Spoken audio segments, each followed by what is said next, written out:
Χιλιάδες χρόνια τώρα, οι άνθρωποι επινοούν και υφίστανται κάθε είδους πειθαρχίες και στερήσεις, με την ελπίδα να φτάσουν στη διαφώτιση.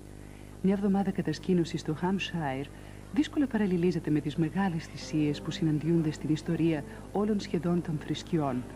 Η ατμόσφαιρα εδώ στο Brookwood Park θυμίζει διεθνή κατασκήνωση. Οι μόνες τελετουργίες και τα τυπικά που πραγματοποιούνται είναι αυτά που καθένας επιβάλλει στον εαυτό του. Ο άνθρωπος που ήρθαν να ακούσουν πάνω από 3.000 άτομα έχει αποδιώξει όλη την πανοπλία και τα δόγματα που επιβάλλει η οργανωμένη θρησκεία. Έχει αποδιώξει ακόμα και το ρόλο του Μεσσία για τον οποίο προϊονίζονταν, ο J.Krishnamurti. I've come to hear Krishnamurti. You're first in the queue. How long have you been waiting for? Since about 10:15 last night. Why was it important to get there quite that early? To be close. He invites one to have a conversation with him. He's always saying, can we discuss together this, that, and the other? And this is an invitation to really to participate. And that you can't do if you're a quarter of a mile down the tent. He's very profound, and I think if you can listen to him, something in your brain might start happening. It probably shouldn't be necessary to come every year. Once you've heard it, you've heard it. But, you know, it's like looking at a mountain or a tree, you know, it's good to come. Τώρα, στα 91 του χρόνια, ο Krishnamurti αναφέρεται σαν ένας από τους μεγαλύτερους φιλοσόφους και διδασκάλους όλων των εποχών. Κάτι που δύσκολα μπορούσε να προβλέψει πριν 51 χρόνια, όταν ξαφνιάζοντας τους πιστούς του οπαδούς, ανακοίνωσε πως δεν ήταν ο Μεσσίας και διέλυσε την οργάνωση της οποίας ήταν επικεφαλής. Ο Krishnamurti ποτέ δεν λέει για τον εαυτό του εγώ, λέει ο Κάπα ή ο ομιλητής. Ποιος είναι λοιπόν ο ρόλος του ανθρώπου που έχουν έρθει να ακούσουν? What is the role of a flower? It just exists. And those who like to go and look at it, smell it, and like it, say what a beautiful flower it is, it exists.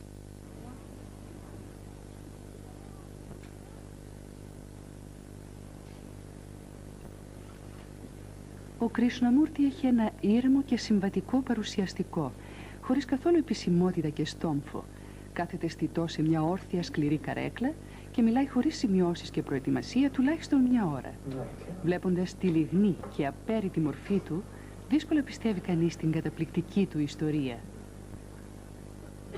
Γεννήθηκε το 1895, 8ο παιδί μιας οικογένειας βραχμάνων της υψηλότερης κάστας, σε μια εποχή που το σύστημα ίσχυε αυστηρά. Ένιωθε πολύ κοντά στη μητέρα του, η οποία πριν τον γεννήσει είχε πει ότι είχε μια προαίσθηση πως αυτό το παιδί θα γινόταν κατά κάποιο τρόπο σπουδαίο. Εκείνη πέθανε όταν ο Krishnamurti ήταν 10 χρονών και η οικογένεια μετακόμισε στο Άντια, κοντά στο Μαντράς. Εδώ τον εντόπισε πάμπτωχο ο Charles Webster Leadbeater, ηγετικός τέλεχος της θεοσοφικής εταιρείας. Η θεοσοφία ήταν ένα παγκόσμιο κίνημα που αγκάλιαζε όλες τις θρησκείες. Πίστευαν ότι μετά το Βούδα, τον Κρίσνα και τον Ιησού, ο κόσμος ήταν έτοιμος για την επόμενη ενσάρκωση του Μεσσία. Η πρόεδρος της εταιρείας, Annie Besant, ήταν μια ενθουσιώδης μορφή που αγωνίστηκε ανιδιοτελώς για διάφορες κοινωνικές μεταρρυθμίσεις στη Βρετανία και την Ινδία. Ο Krishnamurti, υποσιτισμένος, με στραβά δόντια και χαμένο βλέμμα, δεν πρέπει να έμοιαζε με ιδανικό υποψήφιο, αλλά ο Leadbeater είπε πως το παιδί είχε ένα φωτοστέφανο αλτρουισμού, ήταν ο εκλεκτός. Η κυρία Besant τον υιοθέτησε και άρχισε να τον προετοιμάζει για το μελλοντικό του ρόλο, φέρνοντάς τον στην Αγγλία. Από τους πρώτους ανθρώπους που γνώρισε ήταν η Lady Emily Lutyens, σύζυγος του αρχιτέκτονα Sir Edwin. Πιστή θεοσοφίστρια, τον πήρε στην οικογένειά της. Η κόρη της Mary, 77 ετών σήμερα, είναι η παλιότερη φίλη του Krishnamurti και βιογράφος του. Θυμάται την εποχή που ο Krishnamurti και ο μικρότερος αδελφός του, ο Νίτια, έφτασαν στο Λονδίνο. And took enormous pity on them. They were wearing European clothes for the first time. They were in Norfolk jackets and shoes which pinched them. They looked miserable, shivering with cold. And she mothered them. How did you feel about him? I didn't think he had a brain, that he was very simple very simple-minded. It's absolutely staggering to me, looking at him back in that, what he can do now, what's come out of him now. I just can't believe it sometimes. And you wouldn't really think that, because every single thing he says, it may look like it may appear to be like Buddhism, it may appear to be like this, that, or the other, it may be a certain bit of the Sermon on the Mount, I don't know. But he wouldn't know it, he's never read it. So everything has come, he's discovered for himself.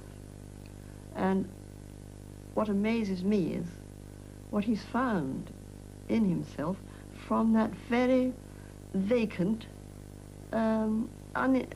certainly very unintelligent young man.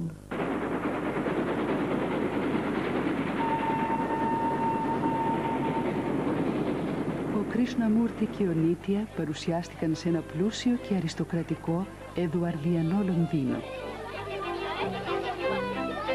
Από τα δύο αδέρφια, ο Nitya θεωρούνταν ο πιο εύστροφος. Ο θάνατός του μερικά χρόνια αργότερα επηρέασε βαθιά τον Krishnamurti. Στα αμέσως επόμενα χρόνια, οι δύο αδελφοί ταξίδεψαν σε όλη την Ευρώπη, την Αμερική και την Αυστραλία. Παντού οι θεοσοφιστές περίμεναν ανυπόμονα τη μέρα που ο Krishnamurti θα αναλάμβανε το ρόλο για τον οποίο προοριζόταν. Ο Krishnamurti γοητευόταν από κάθε τι το μηχανικό. Εκείνος έμαθε τη Mary Lutyens να οδηγάει. Η σχέση άνθιζε. Ήταν ερωτευμένη μαζί του. I've been in love with Nitya tremendously as the love of my life, and then I suppose I fell in love with Krishna after Nitya's death. He wrote wonderful letters, and unfortunately I destroyed all his letters to me. Was there a point at which he ever really believed that he was going to be the new Messiah? Yes, definitely. He did believe, and there was a wonderful occasion when we'd all been in Sydney under Mr. Leadbeater, and we came back for the Jubilee Convention at Adyar. That was I suppose its 50th year, 1925. And it was rather expected that the Lord would speak through him for the first time. And I was there, and he was speaking at 8 o'clock under the banyan tree. This wonderful place. And he was talking about that when he comes, this sort of, which he used to talk about in those days, when he comes. And he suddenly changed to saying, when I come, I will do this. And it was an absolutely thrilling moment. Ο Krishnamurti ευγνωμονούσε όλους όσους του είχαν τέτοια πίστη και εμπιστοσύνη. Προσπαθούσε να τους ικανοποιεί, πήγαινε σε τεράστιες θεοσοφικές συγκεντρώσεις και ανεχόταν το μαρτύριο να σηκώνεται και να μιλάει δημόσια. Σίγουρα οι θεοσοφιστές τον επηρέασαν, αλλά προφανώς μόνο επιφανειακά. Όλο τον καιρό ετοίμαζε τη δική του φιλοσοφία, τη δική του άποψη, πώς να φτάσει στην αλήθεια. Η ορολογιακή βόμβα είχε αρχίσει το μέτρημα. Το 1929, σε μια μεγάλη συγκέντρωση θεοσοφιστών στο Όμεν της Ολλανδίας, έγινε η έκρηξη. He spoke up and he said, I'm now going to dissolve the order which I happen to be head. You can go and join another order if you want to. I don't want followers. I don't want followers. If there's one person who understands, he can do more good than all these 3,000 people here. And it was a big and very rich organization. And he gave it all completely away, and all the land and all the property and the castle had been given, he gave it all back to the owner. And he divested himself of all property. And one of the things, a very lovely speech he gave on that occasion was to say, truth is a pathless land. You cannot get to it by any path whatever. Σε εκείνο το λόγο του που έγινε ο διασημότερος, ο Krishnamurti είπε «Δεν είναι τίποτε το σπουδαίο γιατί δεν θέλω οπαδούς και μιλάω σοβαρά. Μόλις αρχίσεις να ακολουθείς κάποιον, πάβεις να ακολουθείς την αλήθεια. Μόνο ένα ουσιώδες πράγμα με απασχολεί. Να απελευθερώσω τον άνθρωπο από όλα τα κλουβιά, από όλους τους φόβους. Όχι να ιδρύσω θρησκείες, νέα δόγματα, νέες θεωρίες, νέες φιλοσοφίες». Η ομιλία συγκλώνησε τόσο πολύ τους οπαδούς του, που πολλοί αποστράφηκαν τον άνθρωπο από τον οποίο περίμεναν τόσα πολλά. Άλλοι υιοθέτησαν διαφορετική άποψη. Σήμερα, ένας από τους πρώτους εκείνους πιστούς ταξιδεύει κάθε χρόνο από τη Νέα Ζηλανδία για να τον ακούσει. Ο Basil Gossage. To some it was a very traumatic experience. the end of the world. In my own case, I thought, well, if Kay has got the, pardon the phrase, the spiritual guts to do that, to say, I'm disbanding the order, it's not necessary, truth is a pathless land, I thought, well, he'll do me. At least he's 100% honest. That's been borne out over 55 years. Ο Krishnamurti έχει αναπτύξει και έχει διαδώσει τη διδασκαλία του, αλλά ακόμη απορρίπτει κάθε οργανωμένη θρησκεία. We are now trying to impose morality on people, right? Many religions I know. tried. They've failed. Why? You tell me, why? Because they're based on some belief which has no value at all, on some dogma, right? Faith, and do this, don't do that. That's what religions have done. They would say there are all different ways, different paths. That's all the Guru gave, that, different paths. Because I'm a Hindu, and I say, it's my path.